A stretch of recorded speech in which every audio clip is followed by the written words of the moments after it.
Everyone, तो आज हम लोग स्टार्ट करते हैं इतिहास को और हम एक सीरीज के माध्यम से पूरे इतिहास को ख़त्म करेंगे, प्राचीन, मॉडर्न, आधुनिक और हो सके तो विश्व इतिहास को भी देखेंगे। तो आइए स्टार्ट करते हैं हम लोग इतिहास को। सबसे पहले जानते हैं कि इतिहास क्या होता है। अगर बात किया जाए इतिहास की तो इतिहास किसको कहते हैं, इसको इंग्लिश में कहा जाता है हिस्ट्री। ध्यान से समझिएगा।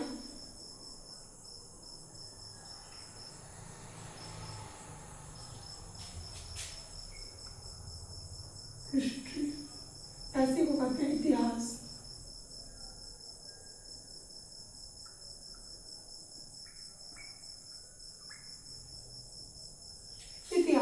इतिहास क्या होता है, तो हम लोग जो बीते हुए बातों का जो स्टडी करते हैं, अध्ययन करते हैं, उनको इतिहास कहा जाता है। बीते हुए बातों का अध्ययन ही क्या है, इतिहास है। स्टडी ऑफ पास्ट और कॉल्ड इतिहास। समझ गए बात को।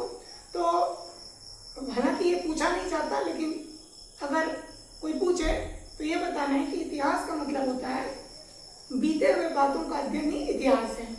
तो आइए, तो हम लोग लिख सकते हैं इसको कि पास्ट के अध्ययन, यानी कि इसको लिखते हैं बीता हुआ समय का अध्ययन ही हिस्ट्री कहलाता है या इतिहास कहलाता है। हिस्ट्री या इतिहास कहलाता है।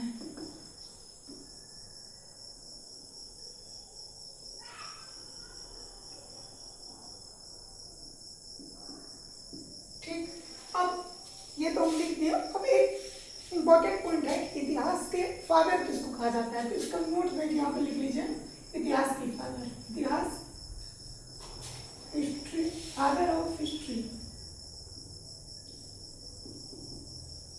फादर ऑफ हिस्ट्री, तो ये कहा जाता है हेरोडोटस को। हेरोडोटस को फादर ऑफ हिस्ट्री कहा जाता है।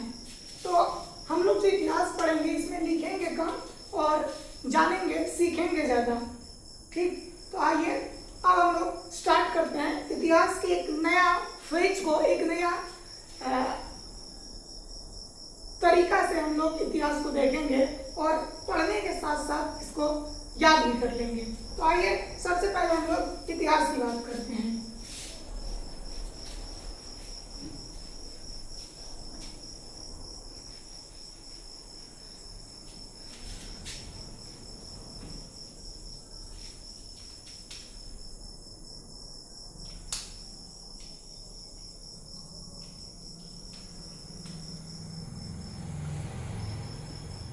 इतिहास की बात किया जाए तो इतिहास को मुख्य रूप से 3 भागों में बांटा गया है।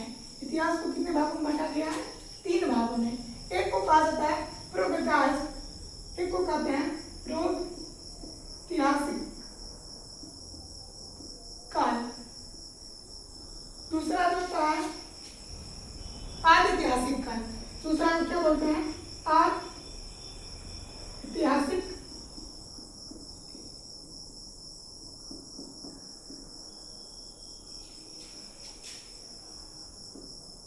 काल, और जो तीसरा होता है उसको कहा जाता है ऐतिहासिक काल।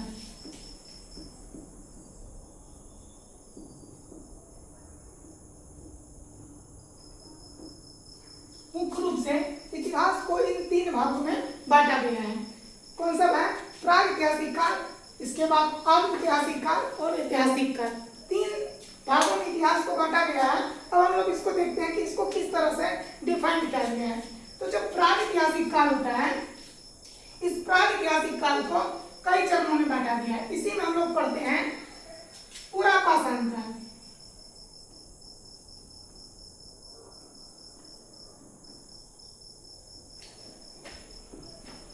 इसी में हम लोग पुरापाषाण काल को पढ़ते हैं। इसी में हम लोग पढ़ते हैं मध्यपाषाण काल को। इसी में हम लोग मध्य पाषाण काल को पढ़ते हैं। और इसी में हम लोग पढ़ते हैं नवपाषाण काल को।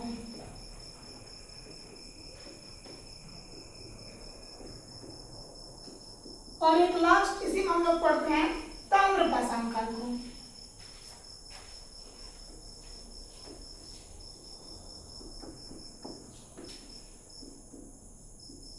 तो इसको इस तरह से डिस्क्राइब किया गया है। जो प्रागैतिहासिक काल है इसमें हम लोग पुरापाषाण काल, मध्यपाषाण काल, नवपाषाण काल और ताम्रपाषाण काल को पढ़ते हैं। ठीक, अब आ जाइए आदिऐतिहासिक काल। अगर आदिऐतिहासिक काल की बात किया जाए तो इसमें हम लोग सिंधु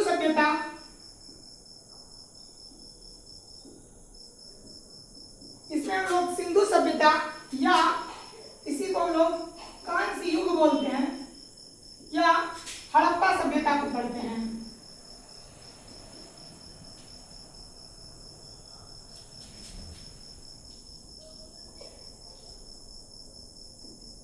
इनको पढ़ते हैं आदिऐतिहासिक काल में। और जो ऐतिहासिक काल है इसमें हम लोग प्राचीन इतिहास,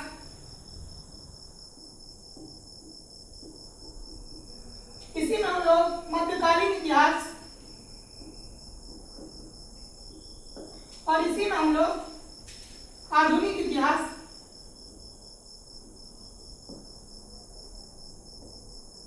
और नेहरू काल, और इसके बाद हम लोग इसमें देखेंगे आगे विश्व इतिहास। तो इस तरह से इतिहास को डिस्क्राइब किया गया है, इस तरह से इतिहास को बांटा गया है। एक बार हम स्पीड में इसको रिपीट करते हैं। इतिहास को मुख्य रूप से 3 भागों में बांटा गया है। एक होते हैं प्रागैतिहासिक काल, दूसरा होता है आदिऐतिहासिक काल, तीसरा होता है ऐतिहासिक काल। ठीक, तो प्रागैतिहासिक काल में हम लोग पुरापाषाण काल को पढ़ते हैं, मध्यपाषाण काल को पढ़ते हैं, नवपाषाण काल को पढ़ते हैं और ताम्रपाषाण काल को पढ़ते हैं। इसी तरह से ऐतिहासिक काल में हम लोग सिंधु सभ्यता को पढ़ते हैं, कांस्य युग या हड़प्पा सभ्यता को पढ़ते हैं। और जो ऐतिहासिक काल होता है इसमें हम लोग मुख्य रूप से प्राचीन इतिहास, मध्यकालीन इतिहास, आधुनिक इतिहास, नेहरू काल और विश्व इतिहास को पढ़ते हैं। ठीक, आइए अब चलते हैं आगे।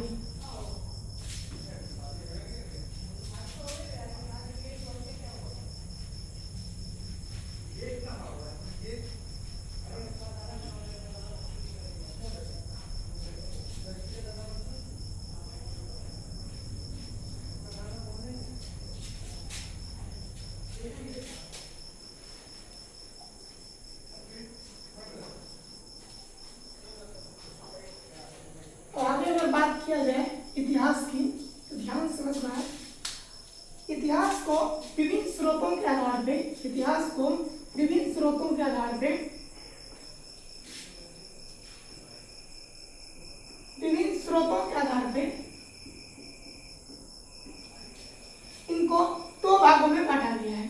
अगर बात किया जाए कि इतिहास की जानकारी कहाँ से मिलती है, तो इतिहास को विभिन्न स्रोतों के आधार पे इतिहास के बारे में जो जानकारी मिलती है वो 2 चीजों से मिलती है। कितने चीजों से? 2 चीजों से। एक को कहा जाता है साहित्य स्रोत,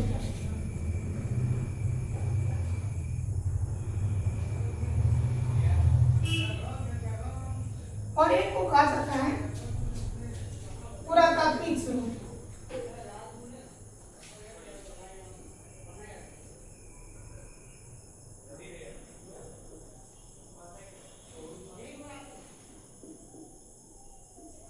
कहा जाता है पुरातात्विक साहित्य स्रोत और दूसरा कहा जाता है पुरातात्विक स्रोत। इन 2 स्रोतों के माध्यम से इतिहास के बारे में जानकारी मिलती है।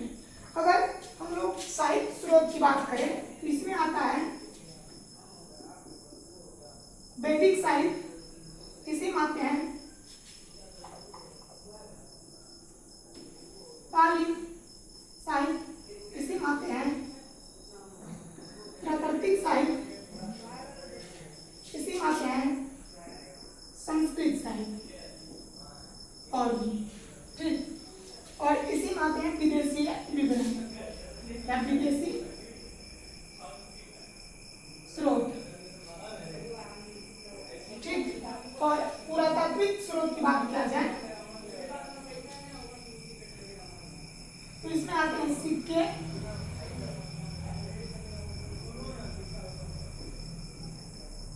और इसी में आते हैं पूरा लेख।